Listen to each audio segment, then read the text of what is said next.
Hello students, welcome to অনুষ্টা ডিজন। আজকের ভিডিওতে আমরা করব ক্লাস 6 এর math chapter 2 lines and angles এর a brief summary of the chapter. ঠিক আছে, এই চ্যাপ্টারের কি করব আজকের ভিডিওতে আমরা সারাংশ করব আর সামারি করব। সামারি করাটা কেন প্রয়োজন দেখো, কারণ সামারিটা যদি আগে আমরা করে নিই তাহলে পুরো চ্যাপ্টারটা আমরা ভালো করে বুঝতে পারবো। যখন আমরা অঙ্ক করব তখন আমাদের এরকম মনে হবে যে এগুলো তো আমি আগে দেখেছি, আগে করেছি। তো আর সামারি করার আরেকটা প্রয়োজন দেখো, যখন আমি বলবো লাইন সেগমেন্ট তারপর রে, তখন তোমরা বলবে রেটা আবার কি, লাইন সেগমেন্টটা আবার কি। তো সামারিটা যদি আমরা আগে করে নেই, লাইন সেগমেন্ট কি, রে কি, পয়েন্ট কি আগে থেকে যদি বুঝে যাই তাহলে চ্যাপ্টারে আমরা ভালো করে বুঝতে পারবো। তার জন্য আমি প্রথমে কি নিয়ে এলাম, 2 নম্বর চ্যাপ্টারের সামারি নিয়ে এলাম। তো 1 নম্বর পয়েন্ট দেখো, আমি কয়েকটি পয়েন্টে এগুলো তোমাদের করাচ্ছি। তো প্রথম পয়েন্ট কি বলেছে দেখো, a point indicates only the location. ঠিক আছে, তো প্রথমে আমি পড়ে নেই তারপর বুঝাবো। It has no length, weight and height of its own. Generally points are indicate by capital letter of the English alphabet. ঠিক আছে, তো এবার বাংলাটা পড়ে নেই। বিন্দু মাত্র একটি স্থান সূচিত করে, এটি নিজস্ব কোনো দৈর্ঘ্য, প্রস্থ বা উচ্চতা নেই। সাধারণত ইংরেজি বর্ণমালার বড় হাতের বর্ণ দ্বারা বিন্দুকে সূচিত করা হয়। কি বলেছে দেখো, এ পয়েন্ট। ঠিক আছে, এই যে একটা পয়েন্ট, মনে করো আমি এখানে একটা পয়েন্ট দিলাম, তো এই পয়েন্টের কি নেই, লেন্থ নেই, ওয়েট নেই, হাইট নেই, তার মানে দৈর্ঘ্য, প্রস্থ, উচ্চতা কিছু কিন্তু এই পয়েন্টের নেই।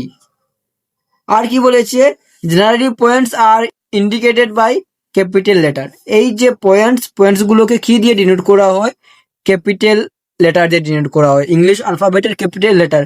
যে কোনো ক্যাপিটাল লেটার তুমি এখানে ইউজ করতে পারো। ঠিক আছে, যে কোনো ক্যাপিটাল অ্যালফাবেট তুমি এখানে ইউজ করতে পারো। এই যে মনে করো একটা পয়েন্ট দিলাম, তো পয়েন্ট ডিনোট করতে আমরা কি ইউজ করব, মনে রাখবে ইংলিশ অ্যালফাবেট ইউজ করব। তাও ইংলিশ অ্যালফাবেট কি, ক্যাপিটাল লেটারের হতে হবে। ঠিক আছে, তারপরে এখানে মনে করো আমি বিয়ে দিয়ে দিলাম, এভাবে আমরা পয়েন্ট ইউজ করতে পারবো।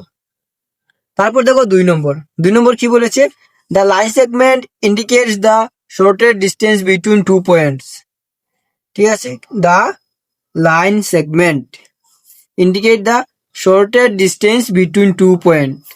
The line segment joint 2 points A and B is represented by A B. তার উপরে এইভাবে দেখো এটা টান দেওয়া আছে, তো আমি তোমাদের বুঝাবো, বাংলাটা পড়ে নিই। কি বলেছে, রেখাখণ্ড দুটি বিন্দুর মধ্যে সবচেয়ে ছোট দূরত্বকে সূচিত করে। এ এবং বি দুটি বিন্দু সংযোগী রেখাখণ্ডকে এ বি, তার উপরে দেখো এভাবে একটা টান থাকবে, দ্বারা সূচিত করা হয়। আমি তোমাদের এবার বুঝাচ্ছি সেটা কি। মনে করো এখানে আমি একটা পয়েন্ট লিখলাম, এটা মনে করো আমার এ পয়েন্ট, এটা মনে করো আমার গড়। আর এখানে আমি আরেকটা পয়েন্ট দিলাম বি পয়েন্ট, এখানে মনে করো কি আছে, আমার স্কুল। ঠিক আছে, এটা আমার গড়, এখানে এটা হলো আমার স্কুল। তো আমি আমার গড় থেকে কি যাব, স্কুলে যাব। তো আমি এভাবে, এদিকে একটা রাস্তা আছে, এদিকে গিয়ে আমি স্কুলে গেলাম, এদিকে আরেকটা রাস্তা আছে, এভাবে এভাবে এভাবে গিয়েছে রাস্তাটা, এভাবে গিয়ে এভাবে আবার এভাবে গিয়ে এইভাবে আমি আবার স্কুলে গেলাম। আরেকটা রাস্তা একদম শর্টকাট রাস্তা। এই যে টোটাল দেখো 1 2 3 রাস্তা আছে। তো কি বলেছে, the line segment indicate the shorter distance. যদি আমি এই রাস্তা দিয়ে যাই তাহলে কি লাগবে, আমার বেশি সময় লাগবে, এই রাস্তা দিয়ে বেশি সময়, এই রাস্তা দিয়ে কম সময়। আর ডিস্টেন্স, এই রাস্তা দেখো বেশি ডিস্টেন্স আমাকে কভার করতে হবে, বেশি দূর পর্যন্ত হেঁটে যেতে হবে, এটা দিয়েও বেশি দূর পর্যন্ত হেঁটে যেতে হবে। আর এদিকে গেলে এই দুটোর তুলনায় এদিকে কম সময় লাগবে, আর এটা কি কম ডিস্টেন্স আমরা দেখতে পাচ্ছি। তো কি বলেছে, যেটা রেখাখণ্ড দুটি বিন্দুর মধ্যে সবচেয়ে কম দূরত্বকে সূচিত করে। এই যে এইটা হলো আমাদের কি, রেখাখণ্ড, মানে কি line segment indicate shorter distance between 2 point. তো এ আর বির মধ্যে এটা হলো কি আমার লাইন সেগমেন্ট, এইটা আর এইটা আমার লাইন সেগমেন্ট হবে না। তো লাইন সেগমেন্টকে আমরা কিভাবে ডিনোট করব, দেখো এই যে এ বি পয়েন্ট, আমি যদি এ বি পয়েন্ট দেই, এটাকে আমি লাইন সেগমেন্ট বোঝানোর জন্য আমি কি লিখবো, তার উপরে এভাবে একটা টান দিয়ে দেবো। ঠিক আছে, তো আমি আশা করি তোমরা বুঝতে পেরেছো 2 নম্বর পয়েন্ট। নাও দেখো এবার আমরা করব 3 নম্বর পয়েন্ট। 3 নম্বর পয়েন্ট কি বলেছে দেখো, extending the line segment AB. Line segment, এই যে লাইন সেগমেন্ট এবি এক্সটেন্ডিং মানে দুদিকে যদি আমরা এক্সটেন্ড করি এটাকে, in both direction given a line. তো যদি এই লাইন সেগমেন্টকে আমরা দুদিকে যদি এক্সটেন্ড করতে থাকি তাহলে আমরা কি পাবো, আমরা একটি লাইন পাবো। And is represented by AB. তো এটাকে এভাবে রিপ্রেজেন্ট করব আমরা, এরো দিয়ে, এভাবে দুদিকে এরো থাকবে। or sometimes by the small letters of the English alphabet, example L M etc. ঠিক আছে, আমি আবার বুঝাচ্ছি, তোমাদের বাংলাটা পড়ে নেই। এবি রেখাখণ্ডকে দুদিকে বাড়িয়ে দিতে থাকলে একটি রেখা পাওয়া যায় এবং এটিকে এবি এই যেভাবে দ্বারা বা কখনো ইংরেজি বর্ণমালার ছোট হাতের বর্ণ যেমন এল এম ইত্যাদি দ্বারাও সূচিত করা হয়। যেমন মনে করো এই যে লাইন সেগমেন্ট, লাইন সেগমেন্ট এই যে এক্ষুনি আমরা পড়ে এসেছি, এটা লাইন সেগমেন্ট, লাইন সেগমেন্ট। তো এটাকে যদি আমি এদিকে এক্সপান্ড করি আর এদিকেও যদি এক্সপান্ড করি তাহলে আমরা কি পেয়ে যাব, আমরা একটা লাইন পেয়ে যাব। আর লাইন ইনফিনিটি পর্যন্ত চলতে থাকবে। আমি এদিকে এটাকে আমার মর্জি মতো আমি এটাকে আঁকতে পারবো, এদিকে মর্জি মতো আঁকতে পারবো। তার কারণে এইদিকে এরো দেওয়া হয়, দেখো এদিকে চলতেই থাকবে, এদিকে এরো দেওয়া হয়, এদিকেই এটা চলতে থাকবে। তো এটা হলো লাইন। তো পয়েন্ট দিয়ে দিই আমরা এ বি, এটা হলো আমাদের লাইন। আর এই যে পয়েন্ট, এই যে পয়েন্ট, এই ভিতরেরটা হলো আমাদের কি, এইটা হলো লাইন সেগমেন্ট। এই পুরোটা লাইন আর এই ভিতরেটা হলো আমাদের লাইন সেগমেন্ট। তো লাইন সেগমেন্টকে কিভাবে ডিনোট করা হয়, এইভাবে। আর লাইনকে কিভাবে ডিনোট করা হয়, একটা লাইন বোঝাতে হলে এটাকে আমরা এইভাবে ডিনোট করব। নাও দেখো পয়েন্ট 4 এর এ রে, এবার বলছে রের কথা। রে is a segment of line starting at point A and moving in one direction. It is shown by AB where B is another point of the ray. বাংলাটা পড়ে নেই। রশ্মি হচ্ছে এ বিন্দুর থেকে আরম্ভ হয়ে একটি দিকে গতি করা রেখার একটি অংশ। এটিকে এবি দ্বারা সূচিত করা হয় যেখানে বি হচ্ছে রশ্মির আরেকটি বিন্দু। তো রশ্মিটা কি আমি তোমাদের বুঝাচ্ছি। যেমন মনে করো এখানে আমি একটা কি আঁকলাম, টর্চ, ঠিক আছে। তো এই টর্চে যদি আমি এই সুইচে যদি ক্লিক করি এদিকে তার আলো বের হবে, এখান থেকে তার আলো এদিকে যাবে, এদিকে যাবে তার আলো, একদিকে যাবে যে কোনো। আর উপর দিকে মারলে তার আলো উপর দিকে যাবে, আমি যেদিকে মারবো সেদিকে আলো যাবে। কিন্তু এই আলোটা কি তার পেছন দিকে আসবে, আমাকে বলো। তার পেছন দিকে টর্চের আলো কোনোদিনও আসবে না। তো এটাই হলো আমাদের রে। একটি পয়েন্ট থেকে যে কোনো একটি ডাইরেকশনে যাবে, কিন্তু দুটো ডাইরেকশন যাবে না। আর কি হবে, আর স্ট্রেট লাইন যাবে। স্ট্রেট লাইন বলতে একদম সিধা লাইন, এরকম এরকম এরকম বেকা লাইন যাবে না, একদম সিধা যাবে। এটা শুদ্ধ, এটা ভুল। তো এটা হলো কি রে। একটি পয়েন্ট থেকে যে কোনো এক ডাইরেকশনে চলতেই থাকবে, এটা হলো রে। আর এটা কি হবে, স্ট্রেট লাইনে যাবে। এই যে তোমার কার্ভ লাইনে এটা কোনোদিনও যাবে না, স্ট্রেট লাইনে ট্রেভেল করবে। তো রে কে কিভাবে ডিনোট করা হয়, কিভাবে ডিনোট করা হয়, এ বি দিয়ে। দেখো এখান থেকে শুরু হচ্ছে, যে কোনো একটি ডাইরেকশনে যাবে। তো এভাবে রে ডিনোট করা হয়, ঠিক আছে।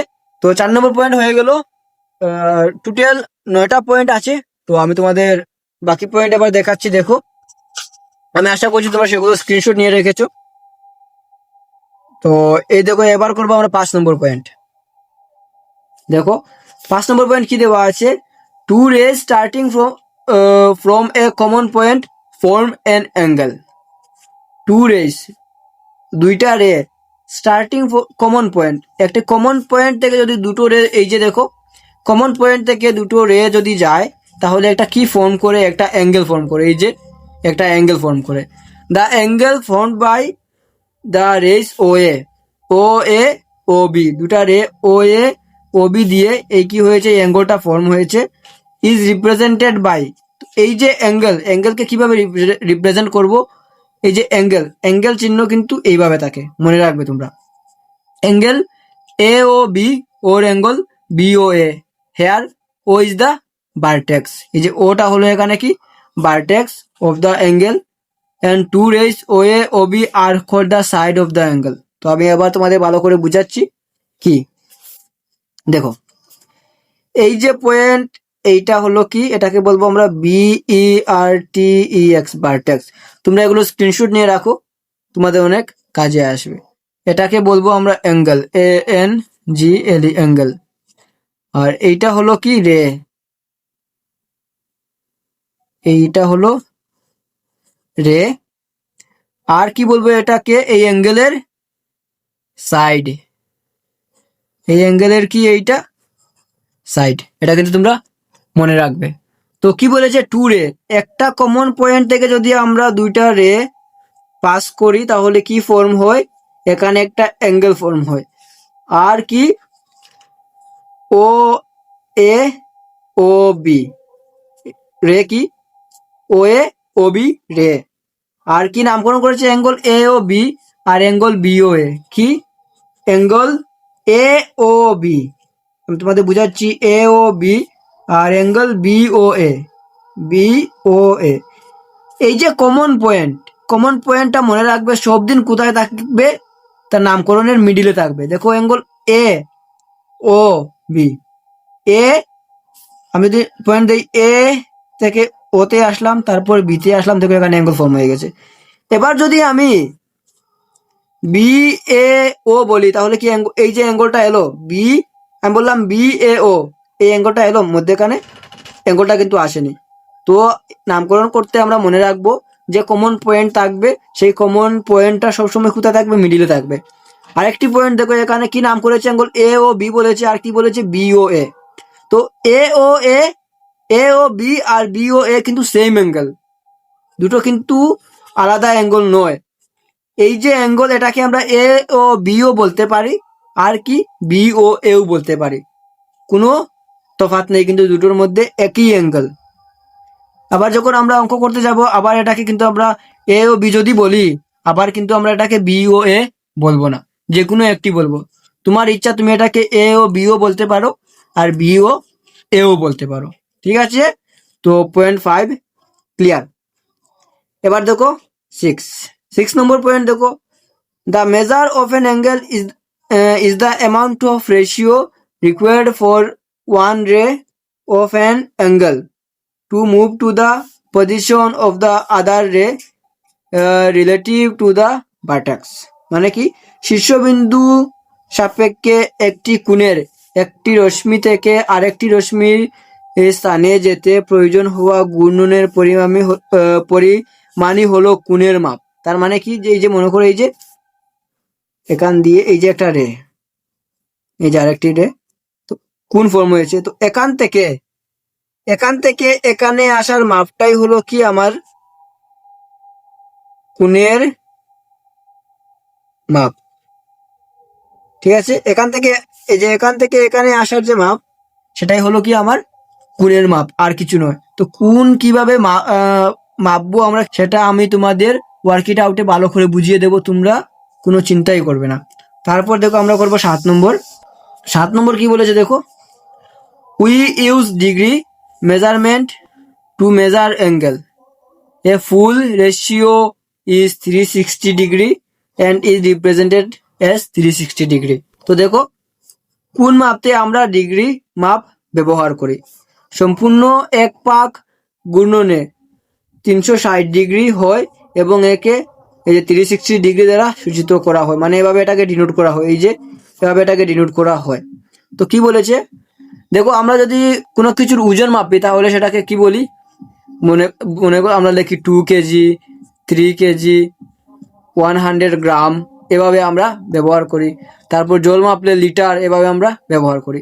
তো এই যে কোণ মাপবো আমরা, এই যে কোণ মনে করো এই যে কোণটা মাপবো, কোণ আমরা কি দিয়ে মাপবো, ডিগ্রি দিয়ে মাপবো, DEGREE ডিগ্রি। যদি মেপে আমরা এটা 30 পাই তাহলে কি হবে, এখানে ডিগ্রি লেগে যাবে, 30 ডিগ্রি, এটা হলো তার একক মাপ। Now point 7 clear. এবার আমরা করবো পয়েন্ট 8। কি বলেছে দেখো, protractor is use to measure degree measurement of angle মানে কি কোণের ডিগ্রি মাপ পরিমাণ করতে চাঁদা ব্যবহার করা হয়। এই যে এটা হলো প্রোটেক্টর, তোমরা নিশ্চয়ই সবাই জিওমেট্রি বক্সে প্রোটেক্টর দেখেছো। তো কোণ মাপতে আমরা কি ব্যবহার করব, এই যে এই প্রোটেক্টরটা ব্যবহার করব। তো এই প্রোটেক্টর কিভাবে ব্যবহার করতে হয় আমি তোমাদের নেক্সট ভিডিওর মধ্যে বুঝিয়ে দেব। যদি ওয়ার্ক ইট আউট 2.1 এর মধ্যে প্রোটেক্টরের ইউজ থাকে, আমি দেখেছি প্রোটেক্টরের ইউজ আছে, আমি সঠিক মনে করতে পারছি না ওয়ার্ক ইট আউট কত নম্বরে আছে। তো তোমরা চিন্তা করবে না, আমি তোমাদের দেখিয়ে দেবো কিভাবে চাঁদা ইউজ করে কোণ মাপতে হয়। তারপর দেখো 9 নম্বর, 360 degree angle is known as complete angle. তো 360 ডিগ্রি অ্যাঙ্গেলকে আমরা কি বলি, এটাকে বলি আমরা কমপ্লিট, এলইটি কমপ্লিট, ঠিক আছে, এটাকে আমরা কি বলবো, কমপ্লিট অ্যাঙ্গেল। তারপর দেখো 90 ডিগ্রি আছে, 180 ডিগ্রি আছে, এগুলোরও নামকরণ আছে। তো কোন অ্যাঙ্গেলকে আমরা কি নামে ডাকবো সেটা দেখবো আমরা অন্য একটি ভিডিওতে। সেই ভিডিওটা থাকবে আমাদের টাইপস অফ অ্যাঙ্গেলের উপরে, ঠিক আছে, টাইপস অফ অ্যাঙ্গেল, কোন কোণের কি নাম, অন্য একটা ভিডিও হবে সেটা নিয়ে, তোমরা চিন্তা করবে না। তো ভিডিওগুলো যাতে তোমাদের কাছে গিয়ে পৌঁছতে পারে তার জন্য তোমরা আমার চ্যানেলটিকে সাবস্ক্রাইব করে রাখবে। আর শুধুমাত্র সাবস্ক্রাইব করলেও হবে না, সাথে বেল আইকনটি বাজিয়ে রাখবে যাতে আমি ভিডিও আপলোড করার সাথে সাথে তোমাদের কাছে গিয়ে ভিডিও পৌঁছতে পারে। আর ভিডিওটি যদি তোমাদের কাছে একটুও হেল্পফুল হয়ে থাকে, ভিডিওটিতে লাইক করে তোমার বন্ধুর কাছে শেয়ার করে দেবে যাতে তোমার বন্ধুও ফ্রি এডুকেশন পেতে পারে। Thanks for watching this video, সবাই ভালো থাকবে।